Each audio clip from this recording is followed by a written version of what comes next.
Mini episode 487 of the FDH Lounge is brought to you by TV Howl, your home on the web for coverage of today's television scene and a look at the history of the medium as covered by big-time TV critic Adam Buckman. Follow them on the web at tvhowl.com. The FDH Lounge. You want to schedule your life around it.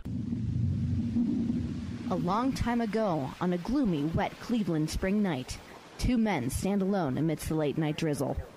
Their voices echo across the vacant station parking lot as they debate the merits of the great American radio show that have been missing for far too long. On that night, an idea was born. That idea became the FDH Lounge.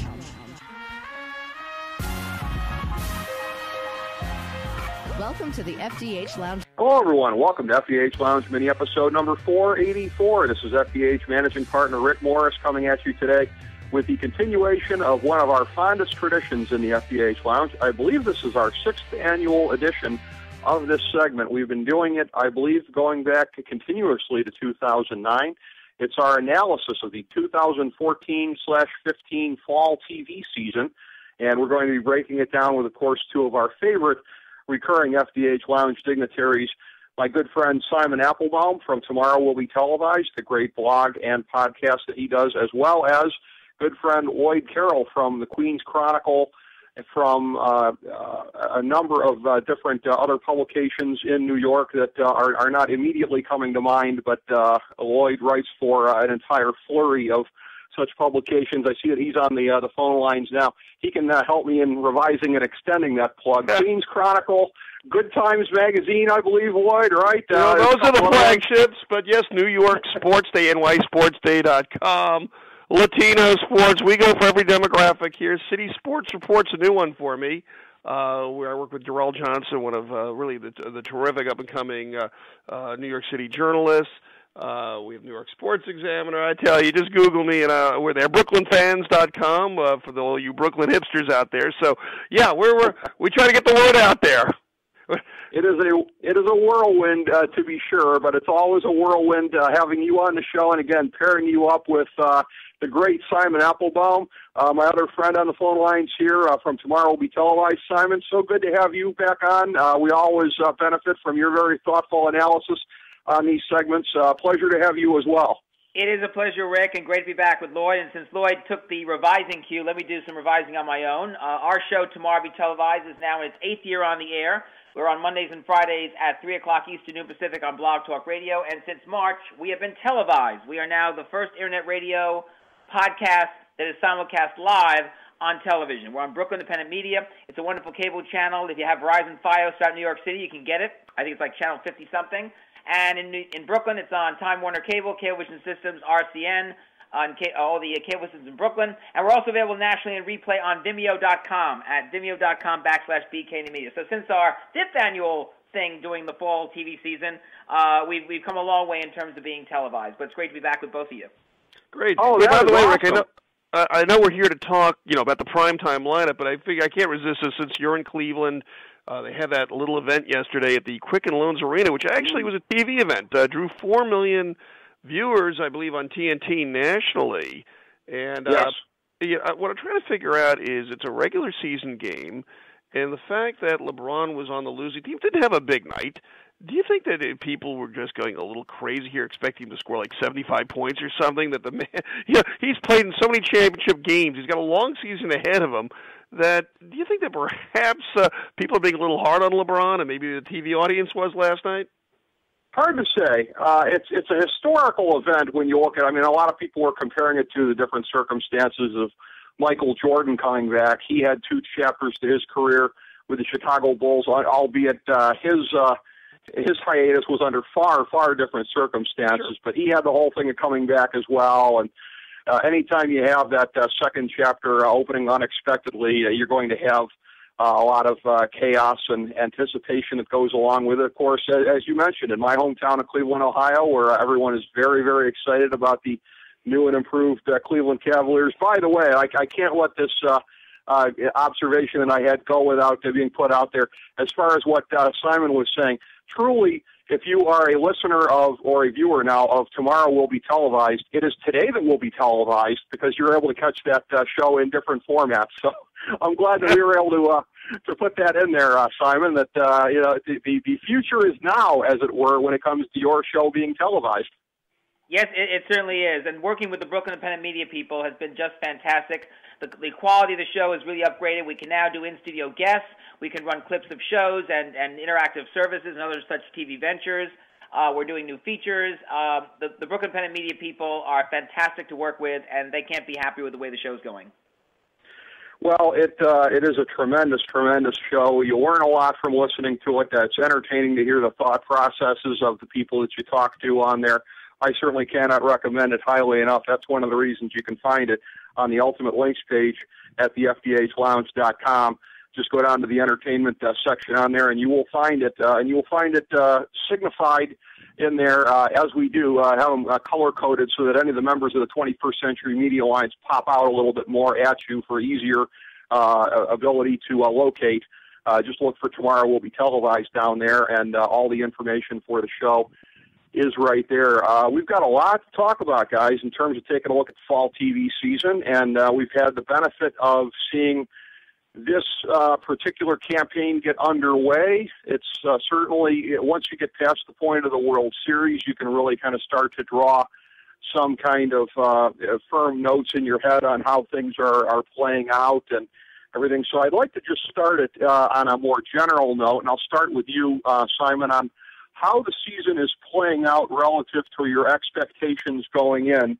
And that could be anything you want it to be, from how the new shows, how much rope is being given to them, how they performed in the ratings, to any of the favorites from previous years, how they're holding up. Any thoughts that you think are the most important right now in your head as far as the landscape?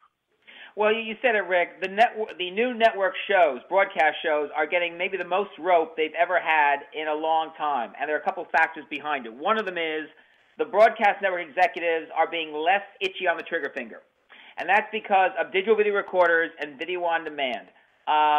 They want to see whether the audience watching these shows on replay on their DVRs, which half the nation's households in the United States have, and video on demand on cable and satellite, how much that compensates for the loss of live audience.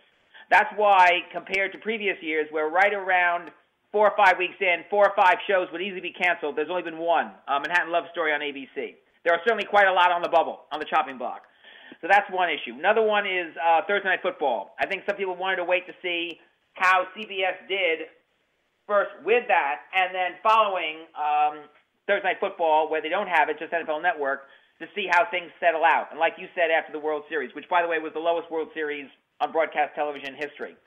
And third, I think there is a lot of fascination with just how the DVR ratings themselves go, whether people want to see live by 3 audience or live by 7 or whatever. There's nobody knows yet how that will settle. But a couple of things are clear. One is Shonda Rhimes is the first woman of color to program a night of primetime television on broadcast television on ABC Thursday nights, and it is working. Grey's Anatomy is getting the best ratings ABC has had on Thursday nights at 8 o'clock in years. Scandal is doing Super at 9. How to Get Away with Murder, certainly one of the top new shows of the year, because that's number one. Second, CBS is off and running. Madam Secretary, I think, has been the big sleeper of the year so far. I think a lot of people are very surprised at how successful that is on Sunday nights opposite The Walking Dead and Sunday Night Football and so on. Scorpion has come off pretty well, even when Big Bang Theory is not the lead-in. Stalker is holding up okay, even though it's winning its time period. That may be one show that may be on the chopping block, depending on how the ratings settle. And so far, I think CBS is the big winner. The other thing that's very clear, Fox is in big, big trouble. Nothing seems to be working, including the World Series. Utopia, which you got to give them credit for in terms of taking a big gamble on it, started with 3 episodes the first week, 2 the second, third week following. It's already been down to 1 week. The ratings are minuscule. Red Band Society, which has gotten fair reviews, not doing well. And Mulaney and Brooklyn Nine-Nine not doing great on Sunday night. The other thing that's interesting is the CW is having the best ratings it's had ever. Jane the Virgin, one of the most acclaimed shows of the year. The Flash, which Lloyd and I thought was one of the best pilots shown during the upfront season back in the spring, doing great. And now, believe it or not, CW is beating Fox in the Tuesday night ratings. And who would have ever thought that? That is truly, truly amazing. I want to put basically the same question to you, Lloyd, with the one proviso. As I was telling Simon off air, I know that you and I both have a big interest or a big interest in my case. I won't put words in your mouth, in what's going on with Mulaney. So let's hold off on that for a second because I want to talk about that specifically. But aside from that, any of your other big impressions for the season thus far? You know, I'm going to almost confess here that I've not gotten a chance to watch as many of the new shows, probably as you just mentioned, all these sporting events that Simon just listed, Thursday Night Football and other issues. I have to say that Scorpion doesn't surprise me. I can't believe Catherine McPhee could actually be a hit show, but CBS does well with those eggheady kind of shows. They seem to have that niche. Either they're good at these what they call the crime procedurals, or they seem to have a thing with the brainiac angle. In this case, instead of Big Bang Theory, where they play for comedy, it's played for adventure. And I guess the NCIS, I don't think I'm going to be happy until every city has its own NCIS. I think that's what we need. The Tiffany Network, every city. NCIS Cleveland is coming next year, Rick. No question. Pop up in a guest role. Yeah, there you have it. You know which show I thought NBC was going to do well with it, and it seemed like predetermined to fail, but I thought Bad Judge would get off to a better start. I mean, Bad Teacher, which I actually enjoyed last year with Ari Grainer on CBS, went away pretty quickly. But with Kate Walsh, I thought NBC was really going to do well with that show, and it really wasn't that awful. A couple of episodes I saw, you know, I chuckled. And Simon, is that one of those shows that you think is on the cutting block right now? I think it's on the chopping block, Lloyd. So is A to Z, which I do like. And to be point of disclosure, we had the creator of the show, Ben Queen, on the program several weeks ago. I like A to Z. I like the leads. It is doing terrible. The whole Thursday night lineup on NBC. It continues to pick up where it left off, which is just terrible ratings all over the board. It's just getting zonked. You must not see TV, I guess. That's the other one. Now, you said Stalker, because I thought CBS renewed all their dramas, at least through the end of the season. They have. Yeah, I mean, let's face it. Dylan, it's not a season. Is Dylan McDermott our new Ted McGinley, basically? That every show he's in, he's going to fail, but they'll keep finding new shows for him? Mm-hmm. Yeah, for sure. By the way, two other things, Rick. With ABC, mixed bag. On the one hand, give them credit for tremendous diversity. They really stepped it up with the Shonda Rhimes programs, but also Blackish, which is controversial, but so far holding up and mostly getting good reviews. Christella, their new Friday night show, is doing better than Last Man Standing, which I'm curious is still standing, believe it or not, although the show, I'm not a big fan of the show. But on the other hand, the Tuesday night lineup is in trouble, big trouble. Marvel Agents of S.H.I.E.L.D., which I think was the disappointment of last season, continues to be the disappointment this season. It's only on the air because Disney is Marvel and Marvel is Disney, and that's why ABC has to take the show. But the Tuesday night lineup and the Sunday night lineup is also in big trouble. This may be the last year for Once Upon a Time. Revenge continues to do lousy at 10 o'clock. And Resurrection is, which I liked a lot when it came on mid-season this year, is not doing well now in its second season. The other thing, we may look back on this fall and say that the best new show on television this fall may not be on broadcast, may not be on cable, may not even be on Netflix. And I'm talking about Transparent, the new series by Joe Soloway starring Jeffrey Tambor on Amazon. The critics, myself included, are raving. Jeffrey Tambor, who I've admired as a character actor for years since Hill Street Blues in the 1980s, gives the performance of his life. He will certainly be up for Best Comedy Actor Emmy next summer, and I think the show will win a Peabody Award. It's a marvelous program, and it's a tremendous breakthrough for Amazon. You know, I've actually seen Transparent. I can't believe this. That's exactly the kind of show I probably wouldn't kill myself to watch. Funny part is what it got a lot of attention for. That is, obviously, Jeffrey Tambor as a transgendered figure really is not, to me, the main part of the story. It's the neurotic kids that are the main part of the story. And frankly, you know, I have to say, maybe being hypersensitive, here comes, or maybe it's this niche program. I'm kind of surprised that Jewish groups haven't exactly kind of, I won't say picketed, but certainly expressed some qualms over this, because it really does play to a lot of psychotic Jewish stereotypes, and for this is kind of my take. It's not that it's poorly acted; it is well acted. But I just am surprised that it hasn't generated that type of buzz. Well, yeah, that's a very interesting point as well. And again, as great as Jeffrey Tambor is, that's the point that's very much in my head as a relatively recent Larry Sanders completist. reminded once again just how, again, we think of him typically as more of a comedic actor, and certainly for those of us that enjoyed the Hangover trilogy as well, but getting to show his dramatic chops with that show. Something that's very interesting as well, when Bad Judge came up, this is something that I had read about that I found to be very, very intriguing, that apparently the original version of the show, the vision of it that was put out there by some of the guys from Funny or Die, who are some of the key executive producers behind it, that, again, it seemed to get watered down. Maybe the focus groups didn't like it so much, and that it's a thing where they've it's played down, I think, what might be, pardon the term, but maybe the skankiness of the judge a little bit from earlier on, and kind of just made her more of like a stock-type TV character. I haven't seen 1 second of it, so I don't know. But, Lloyd, that's a criticism I read, is that they watered it down. I think Kate Walsh is actually, look, it's still going to be primetime NBC. It's not Amazon. It's not HBO. But I think Kate Walsh is pretty fearless. I really did not. I know was she a Great Anatomy alum? I think so. Anyway, she's very fearless and gives it her all on this. I'm absolutely impressed with her performance. And also, Rick, the creator of the show left the show. There's been some production problems behind the scenes. The creator left the show. It's funny. Here's a term, Simon, when I was growing up, I never heard of it. Now it's become as common as bro from How I Met Your Mother.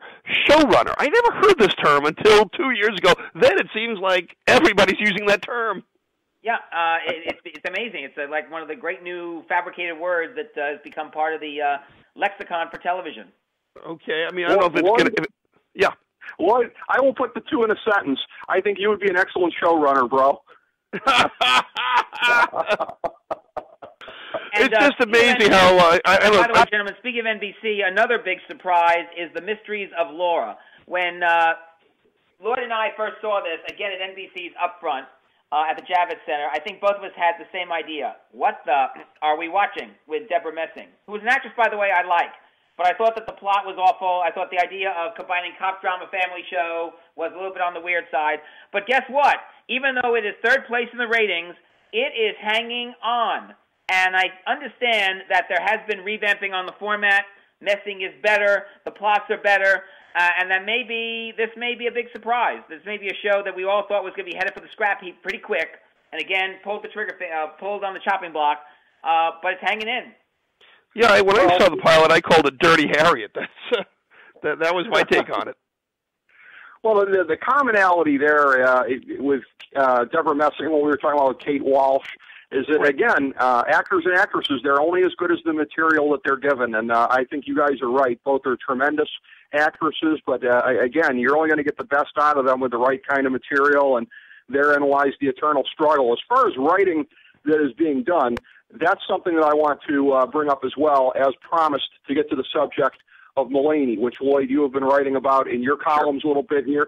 I am a fan. My partner at FDH, our senior editor, Jason Jones, it got me into him as a stand-up comedian, and he and I have both really, really enjoyed watching him on Carroll show, and Nick Carroll is pretty much my favorite comedian, so both of us really loved watching the two of them interact on there.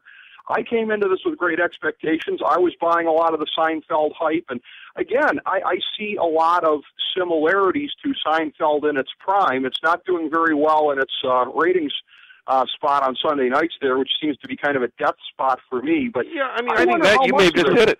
Yeah, I think it's it's that, but I wonder too, because I've seen some criticism, particularly coming out of the pilot, about Mulaney's delivery on this, and I wonder if that's not a little bit of Seinfeld aping there, because it seemed like, at least earlier on, that he was trying to do some of the same thing, enunciate the lines like it's part of your stand-up act. Think about Seinfeld, because he's my butler. It seemed like Mulaney was doing a little bit of that in the pilot, maybe not so much since then, and I haven't seen the criticism abate, but I haven't seen the ratings rise as much as I would like. What are you thinking at this point about what's going to happen with it, Lloyd? Well, I think even from the moment that was shown at the Upfront, I mean, and ironically was shown just a few blocks where Jerry Seinfeld lives at the Beacon Theater. This is, I think he's had this whole Seinfeld thing over him. And even if it's a fair comparison, the truth is Seinfeld's been off the air, since 1998, so somebody's willing to try that type of format again for 16 years later. I don't have a problem with it. I just think too many people in the media were going, it's Seinfeld. Maybe because Seinfeld's on reruns like Gilligan's Island. I mean, it's just so ubiquitous that people haven't gotten a chance to forget and give this guy a fair shake. Exactly, and Seinfeld is a strangely kind of timeless show for a show that doesn't obviously reference smartphones or any of the things we deal with today. If you can kind of strip that out, in a lot of ways, the plots seem as relevant as they did 20 years ago as far as the things that people are laughing about, and that's one of the keys to a truly, truly great show. Simon, what are your thoughts on this? Mulaney, again, when you're looking at creative people in the industry, highly touted, somebody who was very successful on Saturday Night Live on a critical basis. A lot of the writing that he did for Bill Hader and some of the other characters was just so highly praised. It was kind of thought to be weird that NBC took a pass on his show. Warren Michaels obviously is a big backer of his and is executive producer of the show there. Given all that of the potential that Mulaney has personally, that the project has, what are your thoughts about how much of a leash they're going to get? Well, first of all, I saw John in concert at the Gramercy Theater in Manhattan the week before Fox premiered the show. And I was very impressed not only with him, but his supporting cast. I think they're all very funny. I think Mulaney has a great style. It is nowhere near Jerry Seinfeld's style or his approach to comedy. And I think he had some really good bits. I love his bit about Family Feud. I think it's the best routine about Family Feud you'll find from any comedian so far. I think two mistakes were made here. Mistake number one on the producers was to go the Seinfeld route, rather than maybe make it a sketch comedy, maybe make it John playing off his fellow comedians kind of thing. I think if they had not done so many Seinfeld similarities, where the audience either winking or trying hard not to wink, it might have had a better shot in terms of the actual execution of the show. Where I also think Fox made a scheduling mistake was putting it on Sunday night, opposite Sunday Night Football and everything else, and The Walking Dead, and putting it on and breaking up the animation domination block. Bingo. Fox has established itself for years. It's at the tail end of the block. Brooklyn Nine-Nine is on like an hour before. Both are not doing well. I think the audience was so accustomed to watching The Simpsons and Bob's Burgers, and until recently American Dad, now on TBS. And I think it comes off as a shock that after the animated shows, here comes a live-action show. It doesn't ring compared to the rest of the format, which is football to 7 to 8, or the overtime show, the wrap-up show of NFL football, and then the animation from 8 to 10. It just didn't ring, and I think the execution so that plus the execution of the show, I think, hurt. No question. Could not agree more. Yeah, no question. It's funny how, and Rick, we're all sports fans. When a team changes its radio station, it takes about a full season for you to stop getting in the habit of turning to the old station first. And I think that's how it is with this particular situation. People on Sunday nights, you think Fox, you think cartoons or animation. That's it. It's the story. And incidentally, American Dad, which moved to TBS, their early ratings are solid. About 2.5 million people were watching the opening episode of the new season on TBS, and similar, it's going pretty well on that note. Rick, I'd like to. You mentioned Saturday Night Live, and if I could steer the conversation that way, this is the big 40th anniversary, and that's the one show I have been able to catch quite a bit. With the whole a lot of new cast members and whatnot. I really just want to get your take on it, Rick. With your thoughts, and obviously yours, Simon, and I'm happy to jump in as well. I haven't been as big of an enthusiast in recent years, but it seems like the new cast has some promise, but it's just.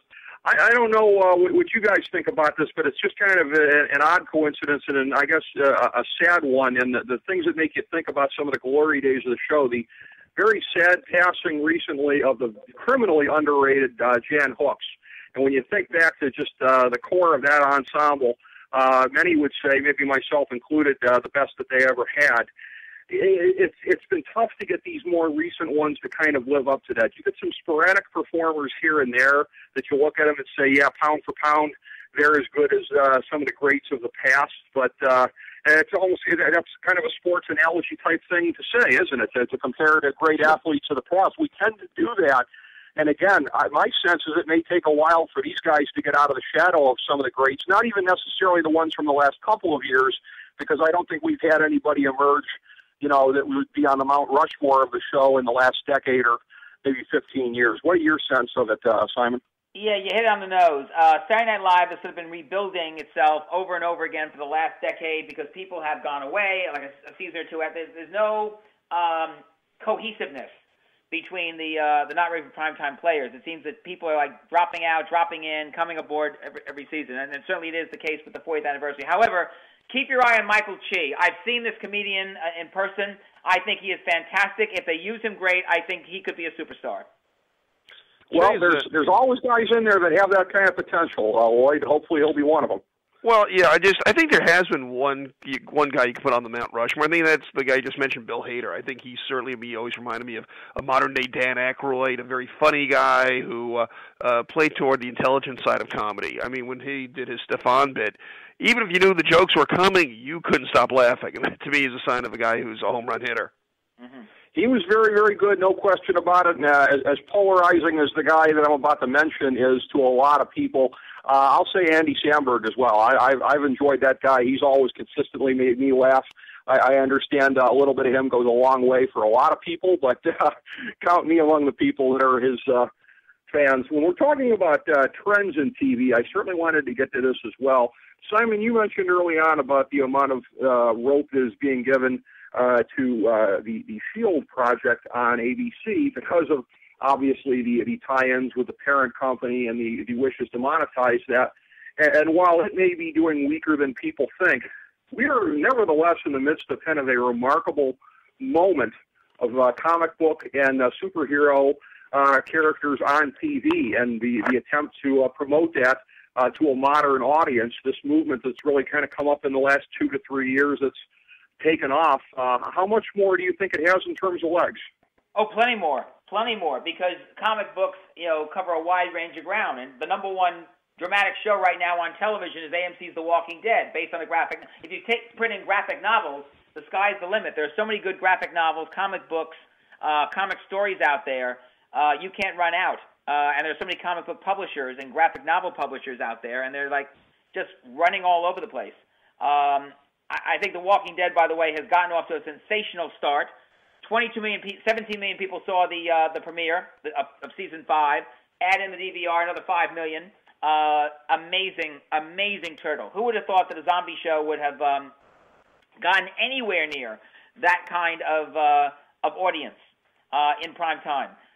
But you're seeing it. We have Constantine now on NBC. The Flash, I mentioned, was off to a terrific start for the CW, their best performing show in recent years. We have Z, by the way, speaking of, even though it's not based on a comic book, Z Nation on Sci-Fi is turning out to be a popular new show on Friday nights after SmackDown. And we're going to keep seeing more and more of it. Incidentally, on a show I did earlier for Tomorrow Be Televised, I mentioned that another source of TV material is movies, recent movies. According to The Wrap, the online entertainment site, there are 27 films from Ghost to The Truman Show to Minority Report that are attempting to be made into Rush Hour, that are attempting to be made into television series, and many more to come. That's really interesting, and I want to pivot to Lloyd to see if he has the same reaction to what you just said as I do, because Lloyd, when I hear that explanation, which makes a lot of sense to me about dipping into the vast pool of what's out there in terms of creative material, comic books, graphic novels, etc., I'm almost struck the same way that I am whenever the subject the blast off into the stratosphere of Stone Cold Steve Austin in 1997. People talk about, a character for its times, and I think to myself, a blue-collar guy drinking beer, fighting the boss, that could have worked in the 80s, that could have worked earlier. What kind of took everybody so long to get to that point to latch onto a character like that? Of course it was going to take off whenever it happened, and I sort of have the same reaction to what Simon just said. A lot of these materials have been out their readers for a long time. Kind of makes you wonder, why wasn't TV doing this 5 or 10 years ago? Well, I have another theory on that. I call it the growth of the Comic-Cons. In a world where TV audiences are super fragmented, Rick, I don't know if you've been to any of these Comic-Cons. I've been in San Diego, and I was just at the one in New York. And they lend themselves to, for niche audiences. You can bring in your talent to these panels, and I'll tell you, the buzz gets out very quickly.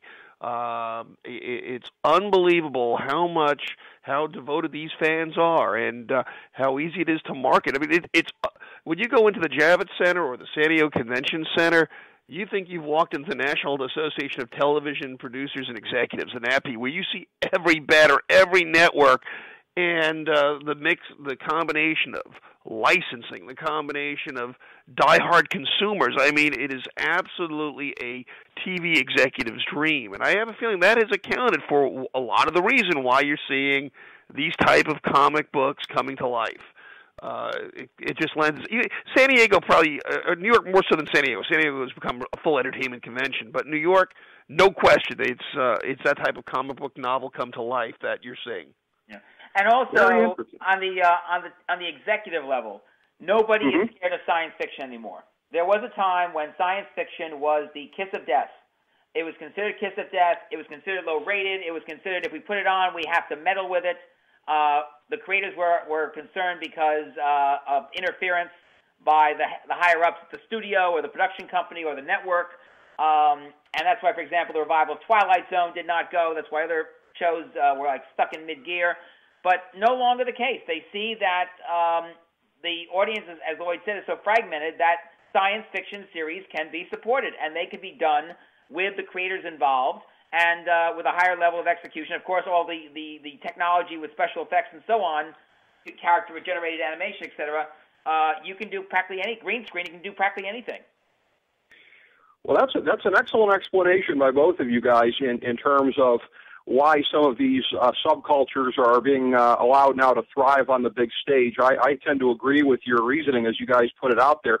I didn't even intend this, but it serves to be a nice segue into what was my final agenda item for the night. I wanted to take a look at this because as I was going through my notes beforehand here, Simon, it occurred to me that right about 5 years ago, you and I had a conversation on the show, and we were doing a lot of looking ahead to the next decade segments on the show, and you joined for one dedicated segment dealing with TV and technology. So we're halfway through the 20 teens at this point. And my sense of it is when you look at the integration of TV and the Internet, when you look at us moving towards being an on-demand world, there's been a lot of strides, obviously, between the end of 2009 and where we're at now. In my mind, less than I anticipated, and my sense is that we're going to probably end the decade with less of this sweeping revolutionary change than we might have thought 5 years ago, that things may take a little bit slower to reach that point. What's your sense as we're halfway through it? I'm going to beg somewhat, Rick, to disagree. I think one of the big stories this decade is the smart television set. It is the ability of a television set to let you watch your favorite shows and networks, the Internet, the entire Internet, not just web video, not just Internet, not just Netflix and Hulu, but Priceline, but Yahoo, but MSN, but TripAdvisor.com, and use those websites on your television set to download stuff from your smartphone or tablet and put it on the TV set, as well as to use original interactive apps. I think the American public is catching on. Every TV set maker has these sets out there. Not only that, you can control what you watch with your voice, with facial recognition, maybe body language. Your smartphone or tablet becomes the remote control. You can play video games. And we also have Roku. We have Chromecast from Google, which has been, I think, a big hit. We have Amazon Fire TV and now the Fire Stick, which is doing better than the Fire Phone, which is turning out to be a disappointment early on, at least for Amazon.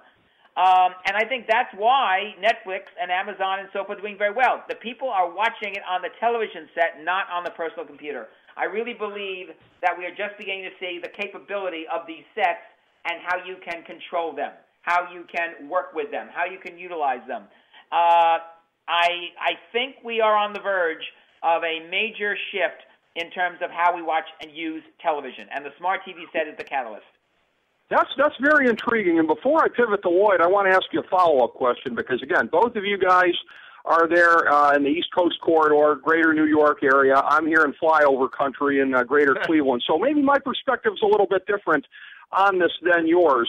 do you get the sense that even when you're talking about the vast hinterlands of the country in between the coasts, such as what I'm in, do you get the sense that there's been as much adaptation of this technology as you would have thought 5 years ago? If it is, I think it's more quiet than it ought to be. I think if people are doing it, they're not buzzing about it, at least not yet. I think the TV set people are, along with the fact that ultra high definition is also out in the marketplace. But I think that's going to change as more and more people get accustomed to it. I do talk to website people, and they do tell me, hey, I'm seeing people are watching Facebook on the television set. They're watching blogher.com on the TV set. And I think as the public weans into this, I think ultimately we're going to see more and more people make the buzz. And by quiet, I mean, for example, while you may not hear a lot about Roku, the fact is 10 million people now have a Roku streaming stick or a set-top box in their home, and they're getting 1,600 channels, and they're playing video games. Amazon is not saying how many people are buying Fire TV, but a lot are, to the point where now you have a Fire TV stick. And Google just announced Chromecast that they've had 650 million views of Chromecast over the last year and change, about 300 million in the last few months. So something is up, and people are paying attention. Okay, and I thought that might perhaps account for our difference in perspective from my guess to your admittedly much more educated opinion on what's happening with this here. Lloyd, what do you think about what we were just talking about as far as the adaptation to the new technology, integration of TV and Internet, the increasingly on-demand world that we live in right now, such that, for example, sports rights fees have basically skyrocketed because they're perceived to be the one thing that's DVR-proof. Have we seen as much change in these areas as you might have perhaps anticipated 5 years ago? The answer is yes. I mean, I have to agree with Simon on some point. Yes, I have my HDMI cables, and we attach it from the computer to the TV. But you know what? Part of that reminds me, and I only do that for maybe selective stuff, but it reminds me of 3D television. People didn't want to wear the glasses. Remember? That was a complete flop. Now, I'm not saying that what Simon's saying is not accurate, but I think for it to become as mainstream, no cables. It's got to be the kind of thing where it's almost automatic. You turn on the remote, and you can get your internet. It's simple, no electronic gymnastics. It's got to be nice and simple. That basically anybody, any Luddite, including yours truly, just hits a button and okay, now we're on the internet or whatever. Until that happens, if you're still playing with cables and boxes and this and that, I just don't see it. At least not mainstream. It'll always be the 10 million, but I don't see it out of a country of 300 million. I don't see that being taking over until that happens. Where it reminds me of the early days. Rick, did you ever study? Do you remember the early days of computer science? I don't know if that rings a bell at all to you, but I remember when I was taking classes. Remember Fortran, that language, and you had. Somebody said to me when I was 20 years old, it was 1977. I remember typing those cards and if you made even one key punch error, and you had to take like 50 deck of cards and put it into a machine and have it. And this was computing. Computers would never taken off if that were the case. If that's what you had to do, it's not until you did the old point and click that suddenly personal computers took off. So Simon's right, but it can't be whether I got to attach my HDMI cables and I got to do this. I need a Roku box. Because yes, there'll be always those on the cutting edge will do that, but it's too much work for the average consumer. Like 3D television, I'm not putting my glasses on. And Lloyd, you hit something there, which is, and this is where I agree with you on, is that the capability of these sets, the capacity of these sets has to get better. And so does the process by which the American public can use them. And that's where I think the smartphone and tablet can come in, because you can use that smartphone or tablet as your joystick or as your remote control. I really think that is going to become a major, major tool to controlling television and to utilizing it in all sorts of ways. And I can tell you there are a lot of projects on the board which are going to, I think, make the TV set a much more, I think, usable experience, whether it's Comcast X1 or X2 that's rolling out to their subscribers around the country, whether it is new ventures like C-Space or Max My TV. They've gotten about to get crowdfunding to make their ventures happen, which you use the smartphone or tablet or remote control in an easier way, or to somebody coming up with that app that opens the door up. At some point, I think the press has been quiet to spot the trend here. But at some point, if something breaks loose, I think they will have to jump on board. Maybe, absolutely. It will come before Apple decides we're going to finally do a TV set. Yep, and it's fascinating to watch all of this coming together because we've been tracking this technology on the program for many years. Again, with you as our primary analyst in that regard, Simon, we've been very fortunate to be able to do that with you. It's always great to be able to break down TV and entertainment with this crew that we have here. Again, my good friends, Simon Applebaum from Tomorrow Will Be Televised, Lloyd Carroll from the Queen's Chronicle, Good Times Magazine et al., my good friends, FDH Lounge Dignitaries. Gentlemen, thank you so much for yet another great TV and entertainment roundtable. Look forward to catching up with you fellows again sometime soon. It's our pleasure. Thanks, Rick. You got it, Rick. Thank you, Lloyd. Let's do this again soon. Take care. You got it. Bye-bye. All right. Thanks very much, fellas, and thank you all for tuning in today. Everybody, to mini episode number 484 of the FDH Lounge.